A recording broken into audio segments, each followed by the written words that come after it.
Pues buenos días a todos.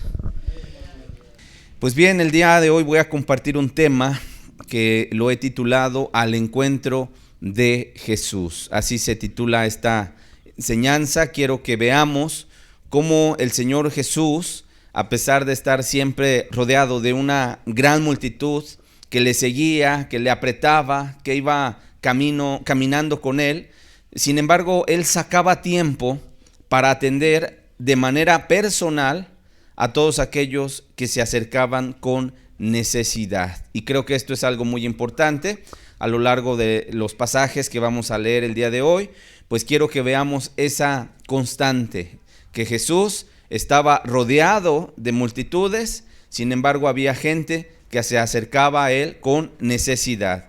Y esto creo que es un ejemplo, va a ser una enseñanza que cada uno de nosotros necesitamos entender, que cuando tú vienes a Él con una necesidad, con un corazón arrepentido, con un corazón contrito, con un corazón humillado, con un corazón también lleno de fe, lleno de saber que Él puede atenderte, bueno, Él se va a detener para ayudarte, para atenderte, para extender su mano y bendecirte. Y vamos a ver a lo largo de este tema, con el evangelio que venimos básicamente desarrollando, que es el evangelio de Marcos, cómo esta bendición puede incluso alcanzarnos a nosotros. Pero antes de comenzar, vamos a orar, vamos a pedirle a Dios que nos hable, que nos bendiga a través de la exposición de este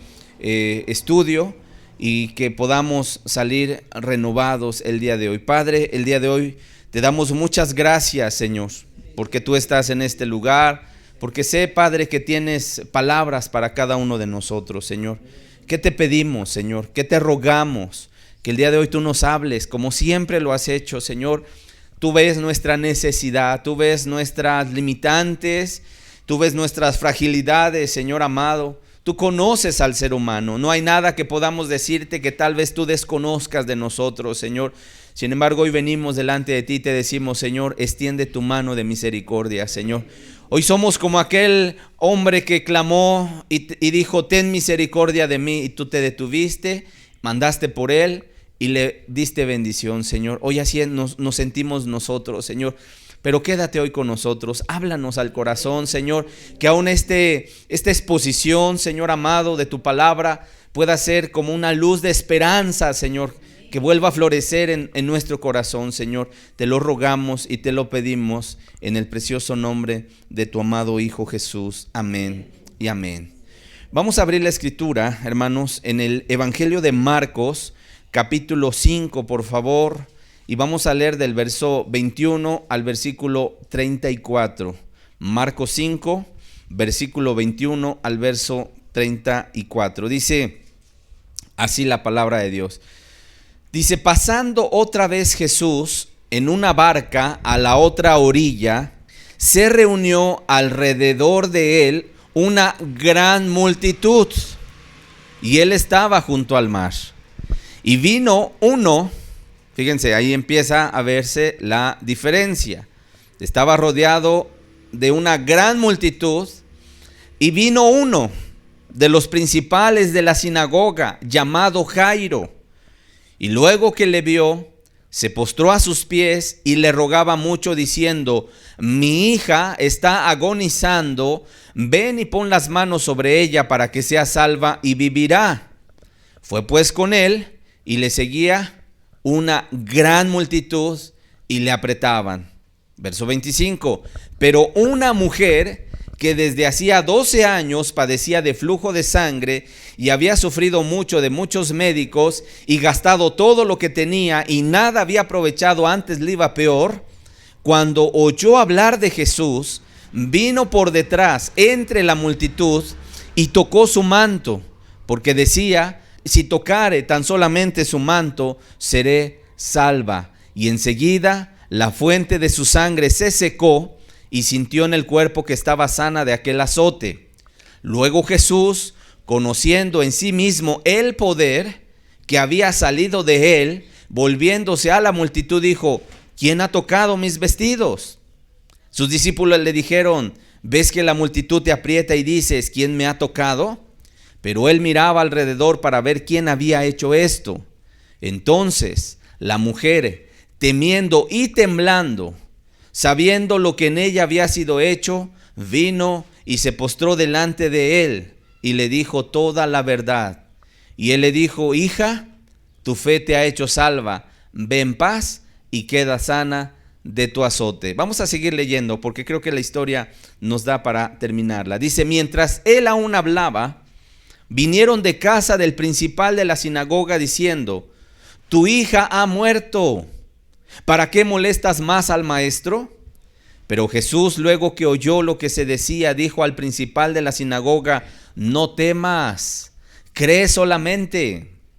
Y no permitió que le siguiese nadie sino Pedro, Jacobo y Juan, hermano de Jacobo. Y vino a casa del principal de la sinagoga y vio el alboroto y a los que lloraban y lamentaban mucho. Y entrando les dijo: ¿por qué alborotáis y lloráis? La niña no está muerta, sino duerme. Y se burlaban de él. Mas él, echando fuera a todos, tomó al padre y a la madre de la niña y a los que estaban con él, y entró donde estaba la niña. Y tomando la mano de la niña le dijo: Talita cumi, que traducido es: niña, a ti te digo, levántate. Y luego la niña se levantó y andaba, pues tenía 12 años. Y se espantaron grandemente, pero él les mandó mucho que nadie lo supiese, y dijo que se le diese de comer. ¿Qué pasaje, hermanos? ¿Qué pasaje nos deja la Escritura? ¿Qué estamos observando en la lectura de este momento? Vamos a ver dos historias muy importantes. La primera de ellas es la de un hombre, un esposo, un padre de familia que sale al encuentro de Jesús. ¿Dónde estaba el Señor? Dice el versículo 21 que había pasado, ¿verdad?, al otro lado otra vez, y que estaba ahí a la orilla junto al mar, y que estaba alrededor de él una gran multitud. Dice el verso 22, y vino uno de los principales de la sinagoga llamado Jairo, y luego que le vio se postró a sus pies. La Biblia nos empieza a dar algunos detalles importantísimos. Lo primero que nos dice es que llega uno de los ¿qué? Principales. ¿De dónde? De la sinagoga. En otras palabras, esto quiere decir que este hombre era un oficial, un hombre era un gobernante de la sinagoga de aquella ciudad, y por lo tanto entendemos que se trataba de un hombre que tenía cierta importancia y que tenía cierta jerarquía, ¿ok? Y también podemos entender que era un hombre respetado, un hombre reconocido, que tal vez cuando iba en la calle la gente lo saludaba y probablemente hasta le llamaba rabí. Sin embargo, cuando nos relata la Escritura este momento, este hombre llamado Jairo tenía una necesidad. Este hombre, cuando ve a Jesús, de hecho sale de su casa y va a buscar al Señor Jesús porque él tiene una necesidad, dice el verso 23. Y le rogaba mucho diciendo: mi hija está agonizando, ven y pon las manos sobre ella para que sea salva y vivirá. ¿Qué pasa cuando este hombre mira a Jesús que está ahí cerca? Número uno, dice que se postra. ¿Y qué significa esto? ¿Por qué dice la Biblia que Jairo se postró a los pies de Jesús?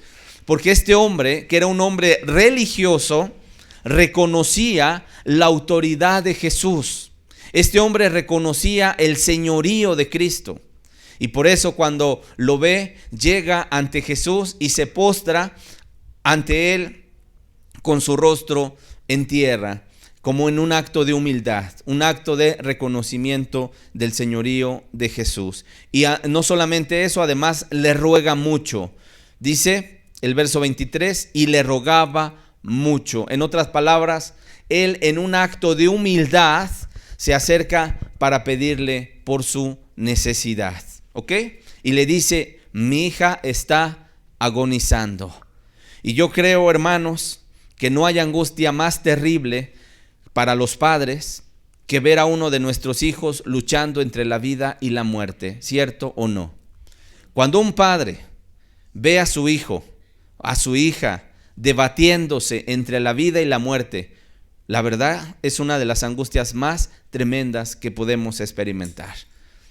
De hecho, si llega a fallecer un hijo, es el dolor más grande, hermanos, que podemos experimentar como seres humanos. De hecho, no tenemos ni siquiera palabra para calificar esa situación. Por ejemplo, cuando un hijo pierde a su padre y a su madre, decimos, ese hijo quedó huérfano, ¿cierto o no? Cuando un esposo pierde a su esposa, decimos, ese hombre quedó viudo. O si es la esposa, el que pierde al marido, dice, esa mujer quedó viuda. Sin embargo, cuando un padre pierde al hijo, ¿qué palabra utilizamos? No hay palabra, hermano, porque lo natural es que los que mueran primero sean los padres. ¿Estamos de acuerdo?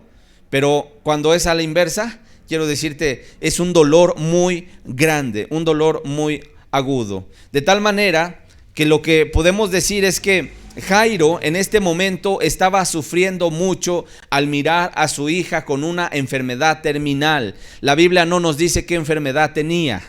Lo único que nos dice es que este hombre va delante de Jesús, se postra a los pies y le deja ver su necesidad.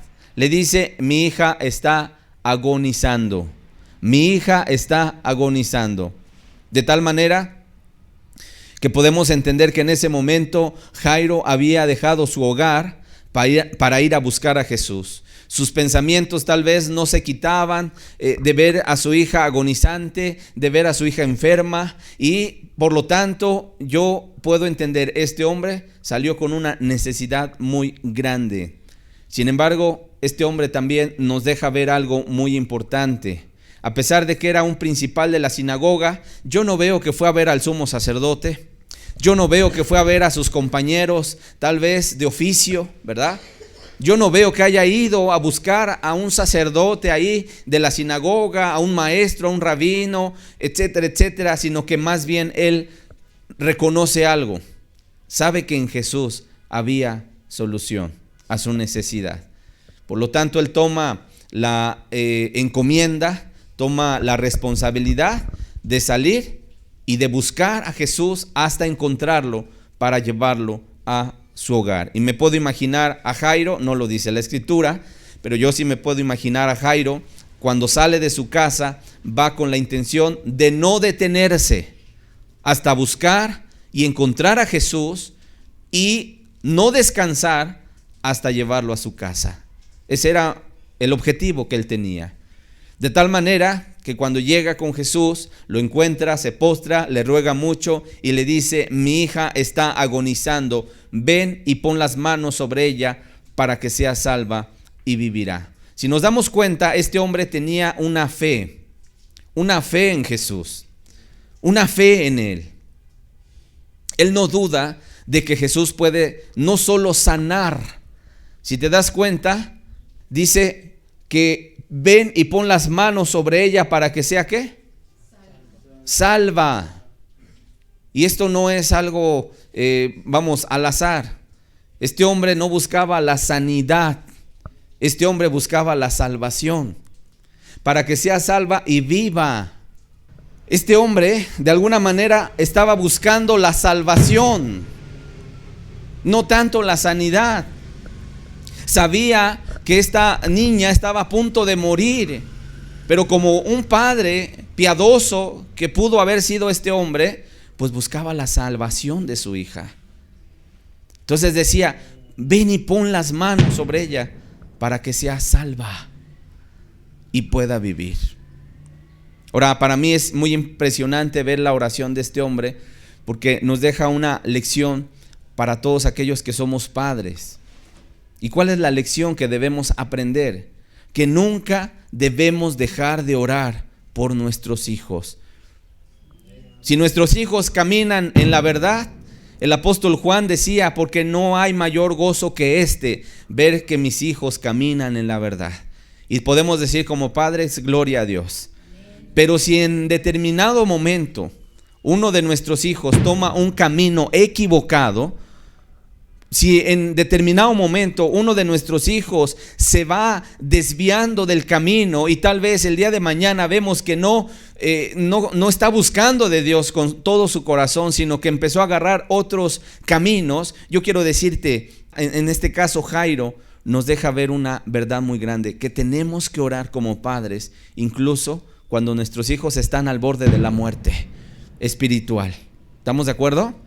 Y que no debemos perder la confianza en que llegará el momento en el cual Dios va a meter su mano en nuestra familia y que va a hacer volver a nuestros hijos. En ocasiones sí es cierto, no va a ser de manera, pues nosotros podemos decir, tranquila, positiva. En ocasiones puede venir un hijo incluso hasta arrastrándose por alguna enfermedad, ¿verdad? Por alguna situación, una calamidad que le vino a causa, pues vamos a llamarle, de su desobediencia.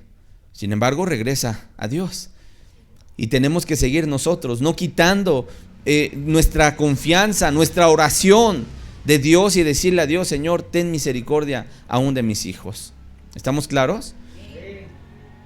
En este caso, Jairo veía a su hija agonizante, pero fue a buscar a Jesús para pedirle: ven y pon la mano sobre ella para que sea salva y vivirá. Y yo podría decir, hermanos, qué fe, qué confianza tenía este hombre en Jesús.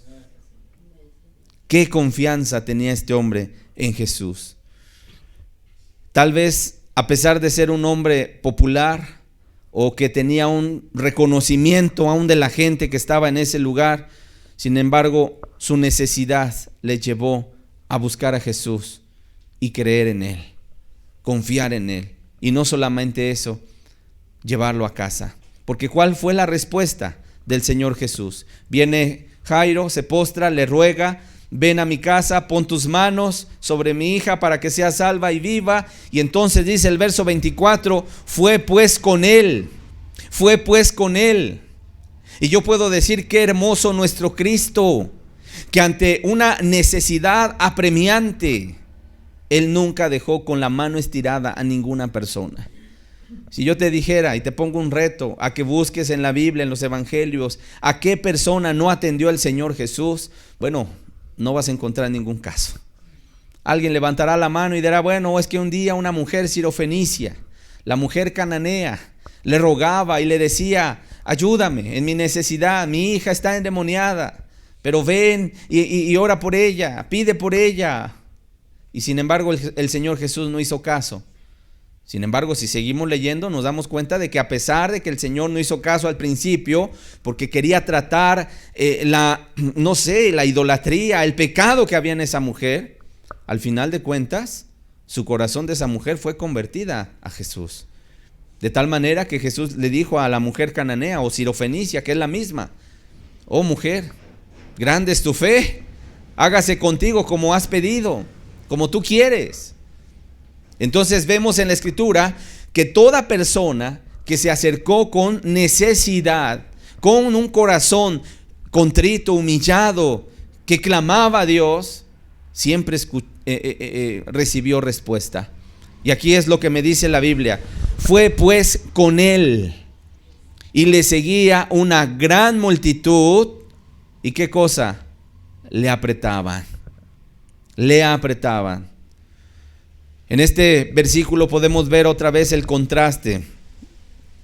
El Señor Jesús va con Jairo, pero no se le despega esa gran multitud que le apretaba. Ahora, qué importante es entender, hermanos, que a veces hay multitudes que nos impiden ver a Jesús. A veces es gente que pues va a las religiones, va a sus reuniones, va a sus templos, va a sus lugares donde estudia aparentemente la Biblia. Sin embargo, se trata de gente que no tiene un cambio.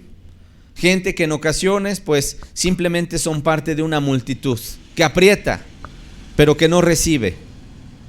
Algunos podríamos decir, bueno, pero ¿cuál es la diferencia entre que esa gente que apretaba a Jesús, porque estoy seguro que lo tocaban, ¿cierto o no? Sin embargo, no recibían bendición. Pero ¿por qué Jairo sí recibió bendición? ¿Por qué ahora vamos a ver el caso de una mujer que también recibió bendición? ¿Por qué ellos sí y los otros no?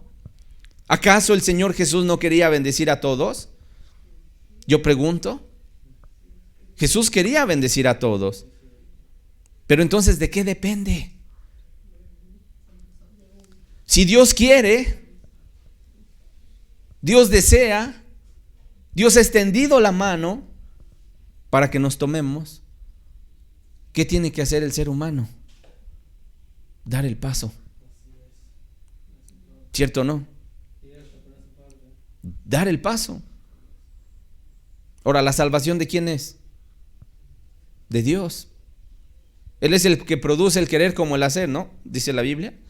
La salvación viene de Dios, pero le pide al hombre, da el paso. Entrégate. ¿Estamos claros?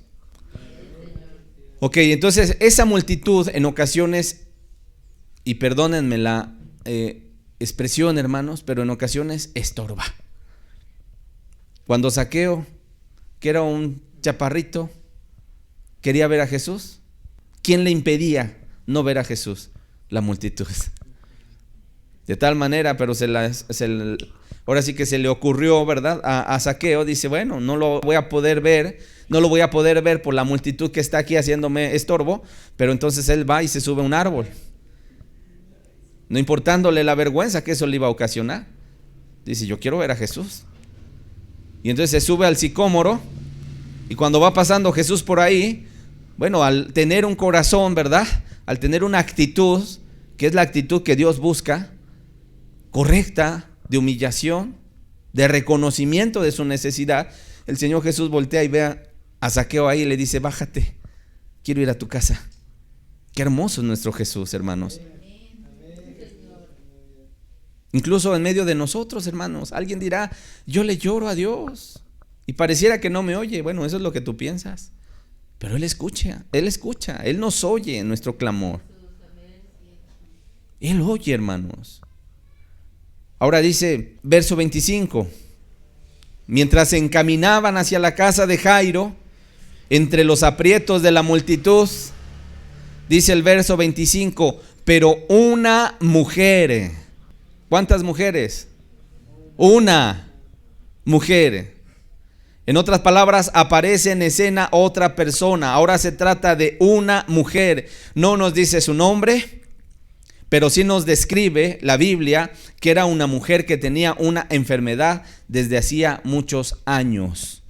Dice, pero una mujer que desde hacía 12 años padecía de flujo de sangre y había sufrido mucho de muchos médicos y gastado todo lo que tenía y nada había aprovechado, antes le iba peor. Hasta ahí leemos ahorita. ¿Qué enfermedad tenía esta mujer? ¿Qué enfermedad padecía?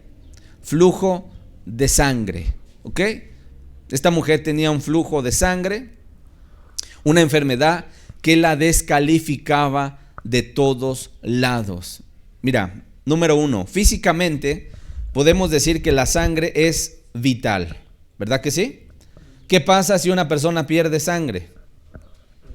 Cuando hay un accidente, supongamos un accidente, la persona se cortó con una sierra y se cortó la muñeca, ¿qué empieza a suceder? Hay una hemorragia, ¿verdad? ¿Y qué tiene que hacer la persona? Pues no estarse mirando cómo le sale y le escurre la sangre. Lo que tiene que hacer es pues apretarse, un torniquete con un trapo, no sé, hacerle ahí una detención, ¿verdad? A esa hemorragia. Cuando una persona incluso tiene, pues no sé, se cortó, se enterró una varilla, no sé, un cuchillo, o no sé, se le enterró ahí. Un desarmador está no trabajando y se le entierra en el abdomen, no se lo tiene que sacar. Ahí se lo deja, pero se tiene que poner algo para que no esté sangrando, no haya una hemorragia que se vaya a acabar su sangre y se muera. En la sangre está la vida, hermanos. En la sangre está la vida. Ahora, podemos entender, esta mujer, imagínate, estaba perdiendo sangre constantemente, y yo puedo entender que era una mujer que estaba propensa, número uno, a la anemia, una mujer delgada, probablemente, ¿verdad?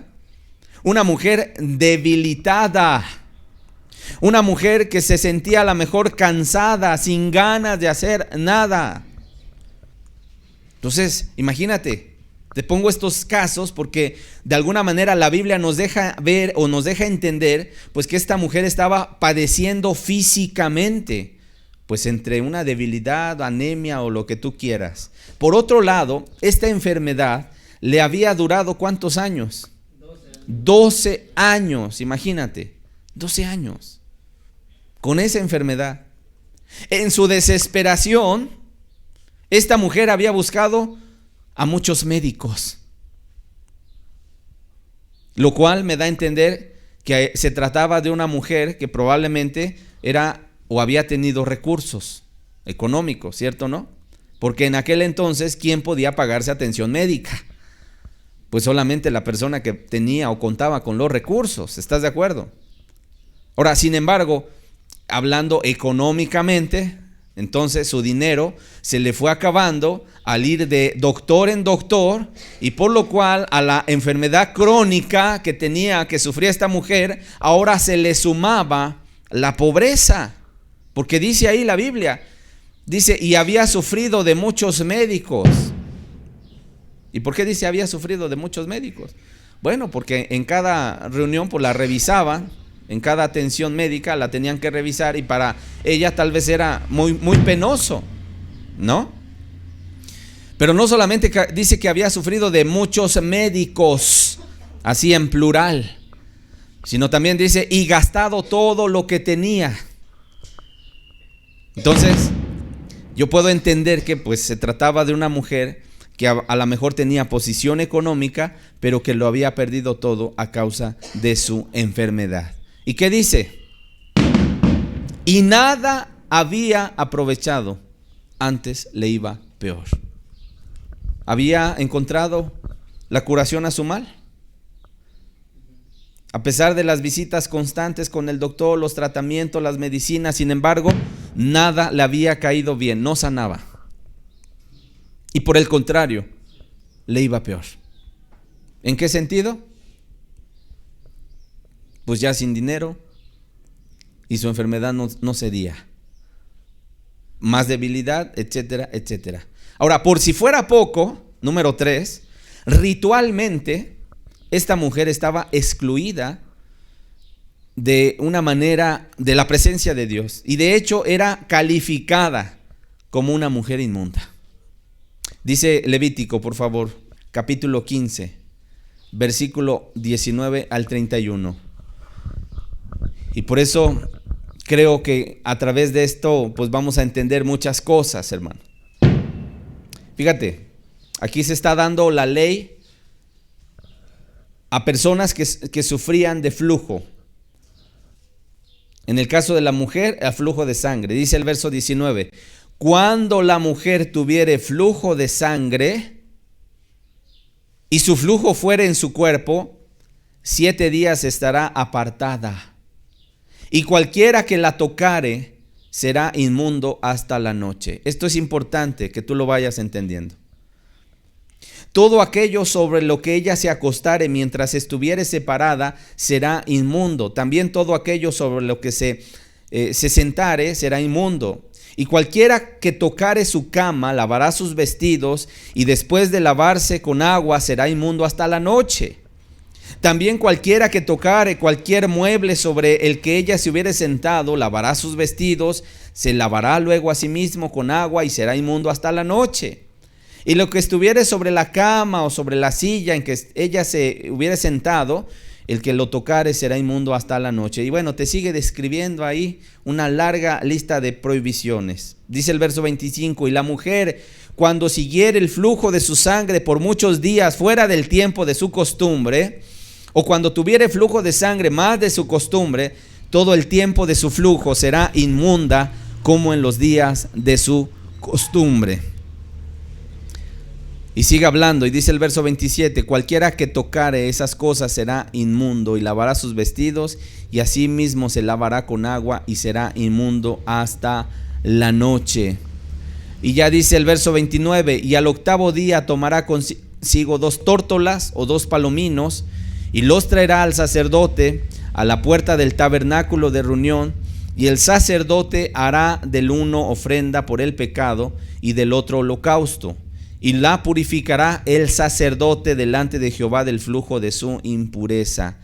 Verso 31, y así apartaréis de sus impurezas a los hijos de Israel, a fin de que no mueran por sus impurezas, por haber contaminado mi tabernáculo que está entre ellos.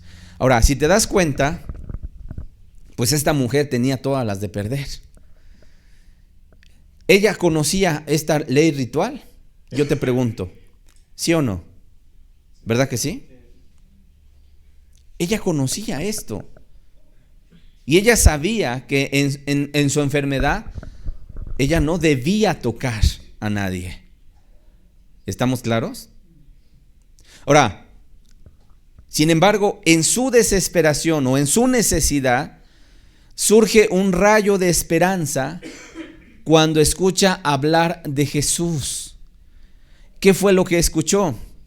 ¿Qué fue lo que le contaron a esta mujer? Bueno, no dice la Biblia, sin embargo, tal vez le habrán anunciado que Jesús andaba perdonando los pecados y que andaba haciendo maravillas y prodigios y grandes señales y sanidades. Dice el verso 27. ¿Por qué te digo lo anterior? Porque mira el verso 27 de Marcos 5. Cuando oyó hablar de Jesús, vino por detrás entre la multitud y tocó su manto. Tocó su manto. Porque decía, ¿qué era lo que pensaba esta mujer? Si tocare tan solamente su manto, ¿seré qué cosa? Salva. Otra vez. Esta mujer no buscaba tanto la sanidad, sino más bien buscaba la salvación. Importantísimo. Ahora, este versículo me deja ver que la mujer sabía que la ley le prohibía no tocar a nadie. ¿Qué dice el verso 27? ¿Vino por dónde? ¿Delante de Jesús? ¿Como Jairo y se postró? ¿Por dónde llegó la mujer? Aquí dice, vino por detrás. ¿Entre quién? Entre la multitud. ¿Y qué hizo? Y tocó su manto. En otros pasajes, en los pasajes paralelos, por ejemplo del Evangelio de Mateo, si quieres anótalo, capítulo 9, verso 20 y 21, o lo leemos en la escritura, Mateo 9, verso 20 y 21, es el mismo pasaje, nada más que ahora narrado por el Evangelio de Mateo. Dice, y aquí una mujer enferma de flujo de sangre desde hacía 12 años se le acercó por detrás y tocó ¿qué cosa? El borde de su manto.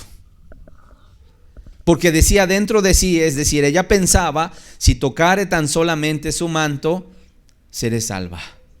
Lucas 8:44. Y dice otra vez, se le acercó por detrás y tocó el borde de su manto, y al instante se detuvo el flujo de su sangre. Y alguien preguntará, bueno, pero ¿por qué el borde de su manto? ¿Dónde está el borde? ¿Cuál es el borde? La parte de abajo. ¿Estás de acuerdo? ¿Y por qué el borde? Bueno, en aquel tiempo los vestidos de los varones llevaban flecos en el borde, en la parte de abajo. Si revisamos, por ejemplo, Deuteronomio 22:12, leemos lo siguiente. Dice, te harás flecos en las 4 puntas de tu manto con que te cubras. Y ahora pasemos a Números 15, verso 37 al 41. Dice, y Jehová habló a Moisés diciendo, habla a los hijos de Israel y diles que se hagan franjas en los bordes de sus vestidos por sus generaciones, y pongan en cada franja de los bordes un cordón de azul. Y os servirá de franja para que cuando lo veáis os acordéis de todos los mandamientos de Jehová, para ponerlos por obra. Y no miréis en pos de vuestro corazón y de vuestros ojos en pos de los cuales os prostituyáis, para que os acordéis y hagáis todos mis mandamientos y sean santos a vuestro Dios. Yo, Jehová vuestro Dios, que os saqué de la tierra de Egipto para ser vuestro Dios. Yo, Jehová vuestro Dios. ¿Por qué mandaba el Señor hacerle estos flecos en las 4 puntas? Para que la gente, al tener esos recordatorios, pues memoraban los 613 mandamientos que le había dado a Moisés en el Sinaí. ¿Estamos de acuerdo? Ahora, esta mujer, de alguna manera, cuando va y se abalanza a tocar el manto de Jesús, va y toca el borde, ¿sí? A manera de arrojarse a la misericordia del Señor, buscando un favor de Dios. Y esta mujer tenía un pensamiento. Ella decía: si tocare tan solamente su manto, seré salva. ¿Qué buscaba, hermanos? La salvación. Ella buscaba la salvación más que la sanidad. ¿Y cuál fue el resultado? Verso 29. Dice que al instante, ¿sí?, la fuente de su sangre se secó y ella sintió en el cuerpo que estaba sana de aquel azote. En ese momento sucede algo impresionante. Lo que muchos médicos tal vez intentaron aliviar y no pudieron, ahora llegaba a su fin, esa enfermedad. Y por lo tanto la mujer recibe una sanidad en su cuerpo de manera instantánea. Verso 30. Luego Jesús, conociendo en sí mismo el poder que había salido de él, volviéndose a la multitud, dijo: ¿quién ha tocado mis vestidos? ¿Cuál fue la pregunta de Jesús?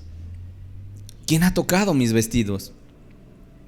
¿Y qué dijeron los discípulos? Y particularmente el que habló fue Pedro. ¿Qué le dijo? Pedro, ¿ves que la multitud te aprieta y dices: ¿quién me ha tocado?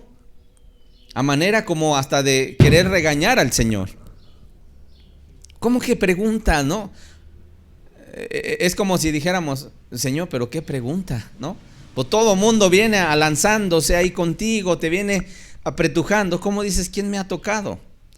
Sin embargo, pues a veces los discípulos actuaban como nosotros hubiésemos actuado también, ¿no? Infantiles, inmaduros, sin entendimiento de las cosas espirituales, hermano. Sin embargo, dice el verso 32, pero él miraba alrededor para ver quién había hecho esto. Yo pregunto, hermanos, ¿Jesús no sabía quién había tocado los vestidos? ¿Verdad que sí? Él sabía quién había tocado sus vestidos. Porque a pesar de ser verdadero hombre, era verdadero Dios. Entonces él sabía quién había tocado los vestidos. Sin embargo, él quiere dejar una lección muy importante. Y entonces, ¿qué dice el verso 33? Dice: entonces la mujer, temiendo y temblando. Ahora yo pregunto, ¿por qué la Escritura, por qué el Espíritu Santo nos deja estas palabras? Entonces la mujer, número 1, temiendo, temerosa y temblorosa, sabiendo lo que en ella había sido hecho, vino y se postró delante de él y le dijo toda la verdad. ¿Pero por qué estaba temiendo y temblando? Porque ella conocía ¿qué cosa? La prohibición de no tocar a nadie. Y ella se atrevió a tocar los vestidos del Señor. ¿Qué pensaba ella? Pues según la ley ritual, ceremonial, ella lo había hecho inmundo. ¿Estamos claros? Ese era su pensamiento. Sin embargo, Fíjate lo precioso de nuestro Jesús. No, Él no iba a ser inmundo. Él no quedaba inmundo, sino que Él buscaba que esta mujer se acercara, se responsabilizara, pero además Él le iba a dar una de las bendiciones más grandes que tú te puedas imaginar. Dice el verso 34, cuando se acerca esta mujer y le dice toda la verdad. Yo seguramente pienso que ahí estaban, aparte de los discípulos, toda aquella multitud, no sé, los fariseos, los saduceos o la gente que estaba ahí siguiendo a Jesús, escuchando que esta mujer había padecido flujo de sangre desde hacía 12 años. Y seguro ya me puedo imaginar, si había fariseos ahí, espantados, ¿no? ¿Cómo que ya tocó al maestro? Sin embargo, el Señor Jesús quería darles una lección. Voltea a mirar a la mujer que estaba ahí postrada y le dice: hija, tu fe te ha hecho salva. Ve en paz y queda sana de tu azote. Hermanos, qué palabras tan más gloriosas escuchó la mujer. ¿Cómo le llamó Jesús? Hija. Imagínate, le dijo: hija. Qué hermoso es nuestro Dios, ¿verdad? Que aún en nuestra necesidad, aún en nuestra inmundicia, cuando venimos delante de Él, que veníamos llenos de pecados, llenos de maldad, que nos habíamos sumergido hasta lo más profundo del cieno, del pecado, y llegamos arrepentidos y le pedimos perdón, y nos quebrantó ahí Dios, revelándonos cómo nos veíamos delante de Él. Y no encontrábamos para nosotros ninguna justificación de todo pecado que habíamos cometido, hermanos. Y le reconocimos a Él como el único Salvador. ¿Cierto o no? También hemos escuchado las palabras de Dios que nos dice: hijos. Hermanos, y esto es lo más impactante. Imagínate la bendición que es recibir el perdón de pecados, la salvación. Y escuchar de los mismos labios del Señor que le dijo: hija, tu fe te ha hecho salva, ve en paz y queda sana de este azote. Qué hermoso nuestro Jesús. Ahora, en medio de este escenario, ¿qué dijimos? ¿Hacia dónde se dirigía el Señor? A la casa de Jairo. Y yo me puedo imaginar a Jairo con los pies así medios ansiosos, ¿no? Tronándose los dedos y diciendo: Señor, pero vamos a mi casa, mi hija se muere. Y es difícil avanzar cuando hay una multitud, pues vas con un paso lento. Yo me puedo imaginar que Jairo tal vez quería abrirse camino: dejen pasar al Señor, casi para que nos vayamos corriendo. Sin embargo, el Señor, pues entre el apretujón, ¿verdad? A lo mejor iba abriéndose paso ahí y de repente se detiene y dice: ¿quién me ha tocado?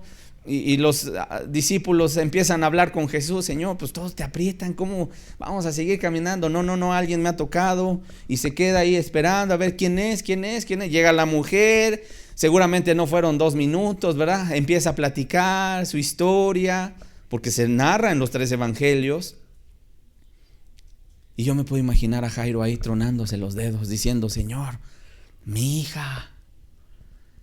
Pero el Señor está atendiendo a la mujer necesitada. Y dice el verso 35: mientras él aún hablaba, vinieron de casa del principal de la sinagoga diciendo: tu hija ha muerto, ¿para qué molestas más al maestro? Hermanos, en ese momento le dan la noticia más terrible a Jairo. ¿Qué le dicen? Tu hija ya murió. En otras palabras, ¿qué le tratan de decir? Ya no hay nada que se pueda hacer. ¿Para qué molestas más al maestro? Ya no hay caso de que él venga. Y puedo yo pensar que toda esa esperanza que él tenía en Jesús, empezaba a esfumarse del corazón de Jairo. Pero mira, el Señor Jesús por acá atendiendo a esa mujer, escuchando por allá el comentario, se voltea a ver a Jairo, y dice el verso 36, pero Jesús, luego que oyó lo que se decía, dijo al principal de la sinagoga: no temas, cree solamente. Y hermanos, aquí me detengo un poquito, porque en ocasiones, y quiero hacer una aplicación a nuestra vida, porque dime si no es cierto, en ocasiones a nuestra vida puede llegar lo que no deseamos. Y el temor se puede apoderar de nuestro corazón. ¿Alguien ha sentido en ocasiones temor? Por situaciones, no sé, una enfermedad, una situación, no sé, algo que nos vino de la nada. Yo lo he sentido, hermanos. Y en ocasiones me he metido a mi recámara a llorarle a Dios y a decirle: Señor, ¿por qué? ¿Por qué este azote? ¿Por qué esta situación difícil? Y en ocasiones como que nuestro corazón empieza a trastabillar. Pero es ahí cuando escuchamos la voz de Dios que nos dice: no temas, cree, que tu fe no falte. Y hermanos, es que esto es lo importante. Yo te pregunto, ¿qué podemos hacer tú y yo en lo espiritual? No podemos hacer nada. No podemos hacer nada. En lo espiritual nos sentimos muy enclenques, muy débiles. Aun si se levantara el diablo, el mismo diablo, y nos hiciera guerra, nos haría pedazos, hermanos. Pero fiel es nuestro Dios, que Él es el que nos guarda. Y por eso nos manda una cosa: que nuestra fe no falte. Cuando Jesús sabía que Satanás se había pedido a Pedro para zarandearlo como a trigo, ¿qué fue lo que oró el Señor Jesús al Padre? ¿Qué fue lo que le dijo? Le dijo: Simón, Simón, he aquí Satanás os ha pedido para zarandearos como a trigo, pero yo he rogado por ti. No dijo que tu amor no falte. No dijo que tu santidad no falte. No dijo que tu conversión no falte. Jesús dijo: pero yo he rogado por ti que tu fe no falte. Porque con fe, hermanos, entonces Dios puede hacer las cosas. Pero sin fe no puede Dios hacer algo. Cuando llegó la noticia a los oídos de Jairo: tu hija ha muerto, sin lugar a dudas comenzó a esfumarse de su corazón la confianza. Y por eso el Señor Jesús le dijo: no temas, cree solamente. Porque hay momentos en los cuales tenemos que quitarnos el temor.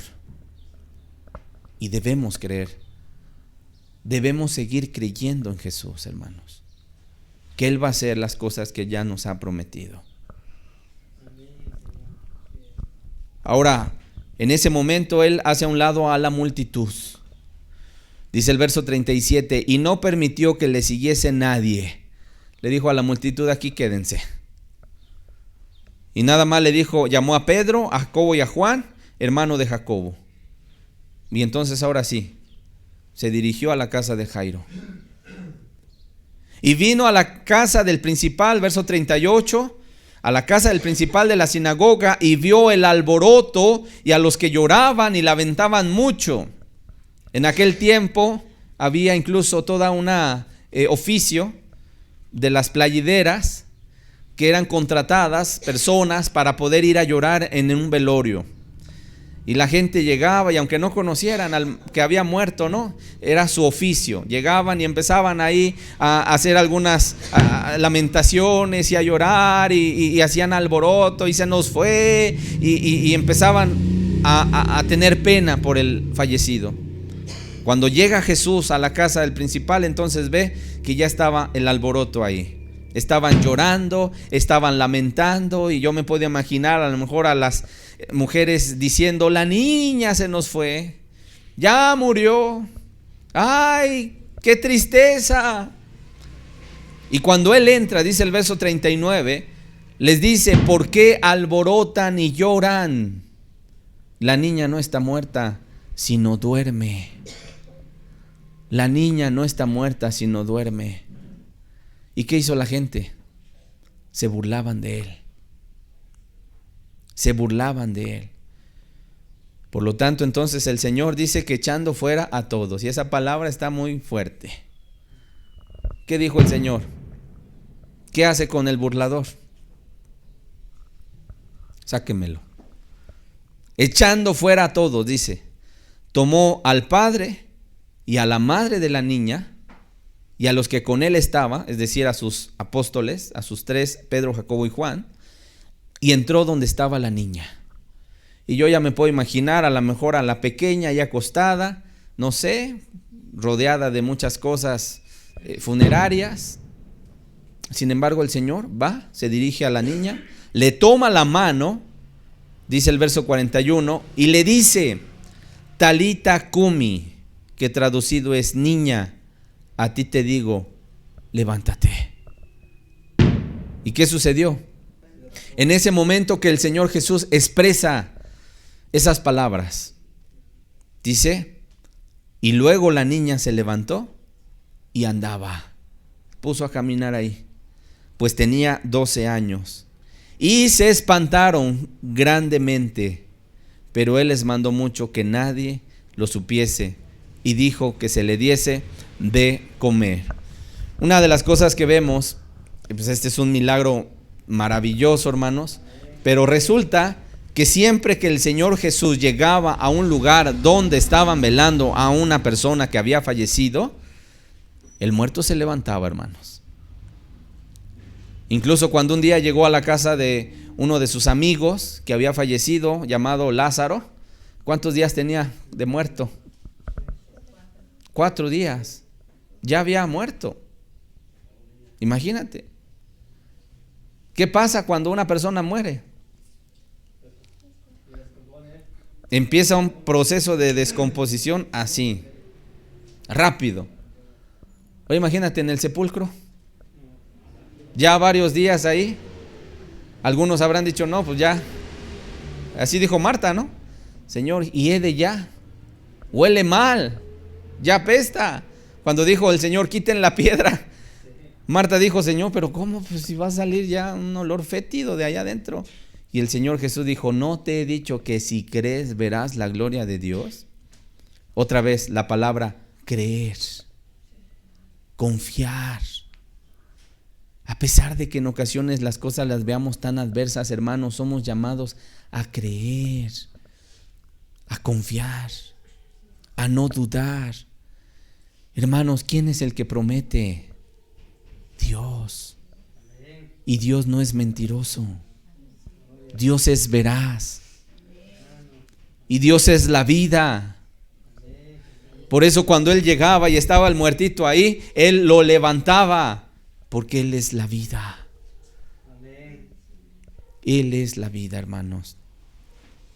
De tal manera que para concluir esta enseñanza, yo quiero decirte, al igual que Jairo, la esposa igual, la mujer de flujo, tuvieron algo en su corazón, que fue, número 1, reconocer su necesidad, porque ellos se sentían necesitados, ¿estamos de acuerdo? Pero además reconocían que en Jesús estaba la solución a su problema. Pero no solamente eso, buscaban salvación, no tanto sanidad, y fueron con Jesús. Yo quiero decirte, de la misma manera, nosotros debemos seguir las mismas pisadas. Y debemos entender que Él es la esperanza para los desesperanzados. Que Él es la vida. Que Él es nuestra sanidad. Pero sobre todo, que Él es nuestra salvación. Para todo aquel que quiere. Para todo aquel que busca. Para todo aquel que viene y que le dice, Señor, dame salvación. Nos quedamos hasta aquí, hermanos. Grandes son las bendiciones, las lecciones que nos deja el ir siguiendo la Biblia en este orden que venimos trazando. Y yo creo que en cada enseñanza nos llevamos una bendición. Y sabemos, hermanos, que Dios sigue todavía con la mano estirada, extendida, para que nos tomemos todos. Para aquellos que ya se tomaron, bueno, es simplemente que no te sueltes. La situación allá afuera sigue muy tensa, ¿no? Persecución, situaciones complicadas. Tú invitas a la gente te rechaza. Tú sales a la calle y las tentaciones por doquier. El diablo, el mundo, tu propia carne. Dime si no es cierto. Pero ¿qué tenemos que hacer? Seguir agarrados de la mano de Dios. Y para aquel que todavía hace falta que se tome de la mano de Dios, hoy es el día que podamos cada uno de nosotros decir: Señor, hoy me tomo de tu mano y hoy no me suelto, y vamos para adelante. Vamos a hacer una oración para terminar con la enseñanza de este día. Padre, el día de hoy te damos gracias, Señor, porque tu palabra nos deja muchas lecciones hermosas, Dios. Al ver cómo cuando llegó aquel principal de la sinagoga, que no llegó presentando sus credenciales y todo lo que había logrado, Señor, en esta tierra, sino más bien llegó con su necesidad, y cuando te miró, Cristo, se postró a tus pies y te rogó por aquella hija que estaba en agonía, o aquella mujer, Señor amado, que tenía una enfermedad. Pero cuando oyó hablar de ti, Señor, vino ella por detrás y tocó tus mantos y recibió sanidad. Padre, hoy venimos delante de ti también, porque de la misma manera que ellos se sentían necesitados, así estamos nosotros también, Señor. Reconocemos nuestra profunda necesidad de ti. Y hoy nos acercamos, hoy tocamos ese borde de tu manto, Señor. Hoy sabemos que incluso tu palabra nos dice: acérquense al trono de la gracia para alcanzar misericordia, ayuda en el oportuno socorro. Señor, hoy nos acercamos a ese trono de la gracia, sabiendo que de ti está la buena voluntad, Señor. A ti nos arrojamos, Señor amado, en ti confiamos, Señor, porque eres un Dios veraz, un Dios fiel, un Dios verdadero. En ti dejamos nuestra vida, Señor, aún nuestras enfermedades, Señor, o cualquier asunto que tengamos. Padre, en ti hay sanidad, pero sobre todo en ti hay salvación, Señor. Gracias por tu palabra, Señor. En el nombre de Jesús. Amén. Y amén, Señor.